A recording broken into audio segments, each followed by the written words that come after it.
Zdravo, dobrodošli na mojem YouTube kanalu. Moje ime je Nejc in danes smo pogovarjali, kako pravilno izbrati sedež za tvoj mountain bike ali pa pač cestno kolo, oziroma kakršnokoli kolo imaš. Zdaj, če imaš samo downhillca, mogoče ni ravno primeren video to za tebe, ampak definitivno se boš pa kaj novega naučil. Zdaj naj poudarim, jaz o bike fittingu v sedežih nimam pač pojma.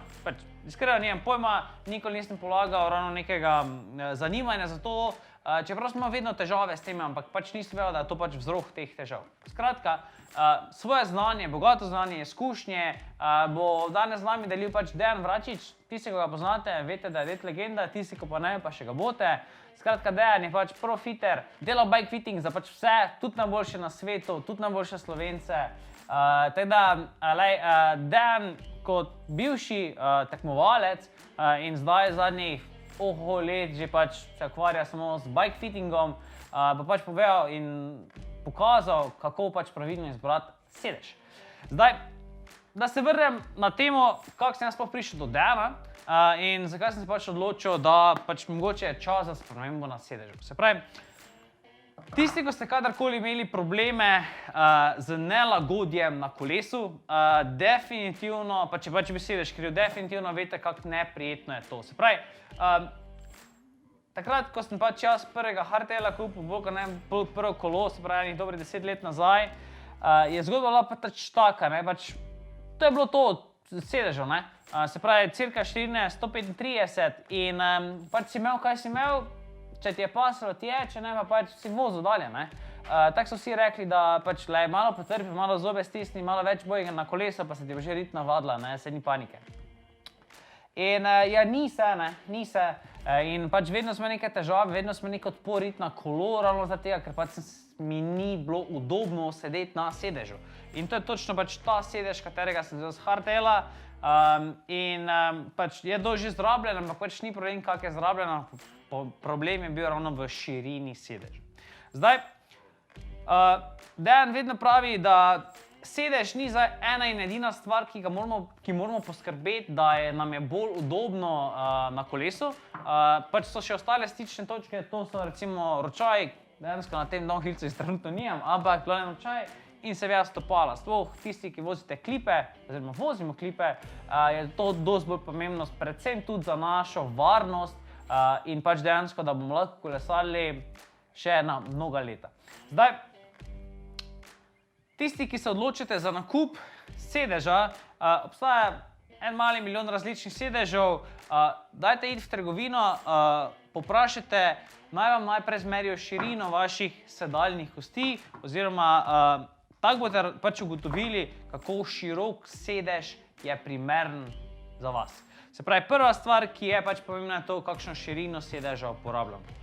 Potem pride razne oblike, kako so pač sedeži sami po sebi trdi, mehki in vse te zadeve, ampak najboljše je, da si pač pogledaš video dalje, kjer bo Dejan razložil vse od prve točke vse do zadnje točke in tisti, ko hočete še nekaj več, se lahko tudi oglasite pri njemu na fittingu. Zagotovo ti bo pomagal in svetoval po svojih najboljših močeh in ti pomagal, da se boš na kolesu počutil zelo udobno, brez bolečin in dejansko še bolj užival na kolesu, kar je dejansko celoten point kolesarjenja.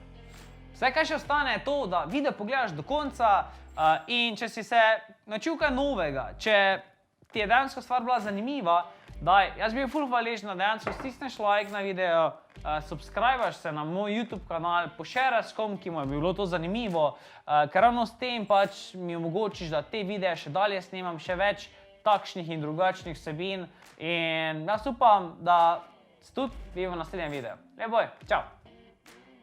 V svojem delu pri nastavitvah kolesa pač največkrat opažam, da ljudje prihajajo na fitting, ko imajo določene probleme. Torej, ponavadi so problemi na 3 osnovnih stičnih točkah, torej ročkah, sedežu ali pa na pedalih. Torej, danes se bomo mogoče posvetili malo bolj sedežu. Torej, tukaj na sedežu je večina teže kolesarja in če tukaj nekaj ne štima, če sedež ni primeren, če pozicija ni pravilno nastavljena, lahko pride do raznih problemov. Torej, mrtvenje, drvenjenje, iskanje pozicije, bolečine na prostati, problemi pri uriniranju.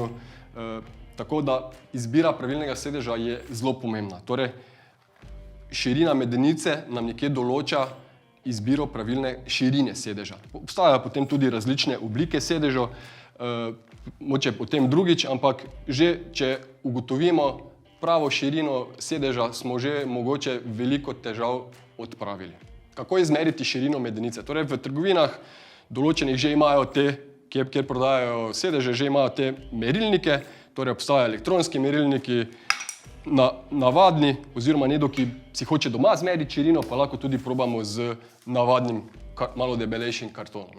Sedaj pa bom z nejcem pokazala, kako izmeriti pravilno širino medeničnih kosti.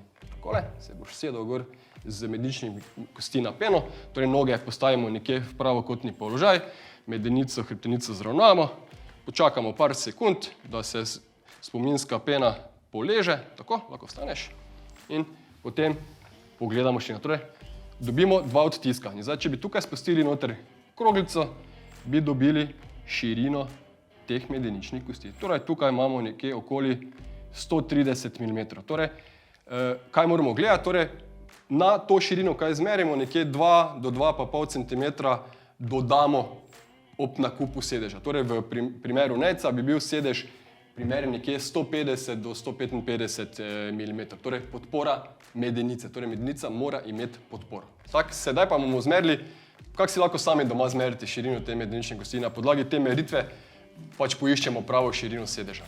Evo ga. Sede, noge poravnane, hrbet, teža. Torej, zdaj se bi na kartonu mogel videti odtisek. Ok, kar stani se. Evo ga, super.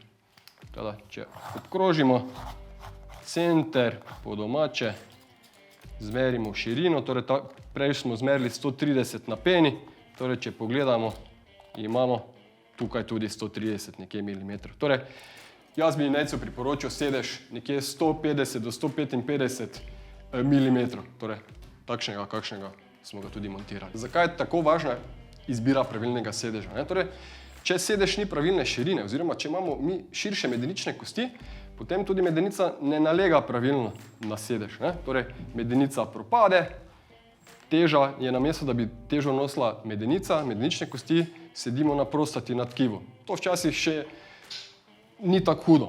Torej, včasih se lahko dogaja tudi, da začnemo zaradi tega, ker nima medenica podpore, tudi padati. Torej, levo ali pa desno. Torej, ne sedimo v simetriji, padamo na eno stran, lahko so tudi probleme s koleni. Ponavadi, ko padamo, se lahko zgodi tudi rotacija. Teda izbira sedeža je kar važna, ključna stvar na kolesu. Mogoče bi še poudaril pri ženskah, recimo po porodu se lahko te medenične kosti razširijo in ostanejo v tem širšem položaju. Takrat je priporočljivo še mogoče enkrat zmeriti širino medenice. Že danes je veliko ženskih in moških kolesarjev in industrija tudi začela že delati ženska kolesa.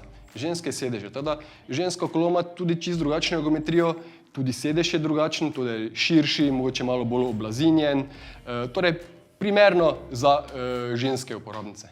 Pa enkrat najdemo primeren sedež, pa ga tudi mogoče stestiramo na pari vožnjah in nam ustreza, pa je mogoče naslednja stopnja nastaviti kolo in seveda tudi sedež. Tam pa se točno in detaljno nastavi višina sedeža, naklon sedeža, sedež naprej nazaj, torej da smo čim bolj fiksno v eni točki, torej čim manj premikanja, torej da sedež podpira naše telo med vožnjo. S tem je tudi vožnja prijetnejša in udobnejša.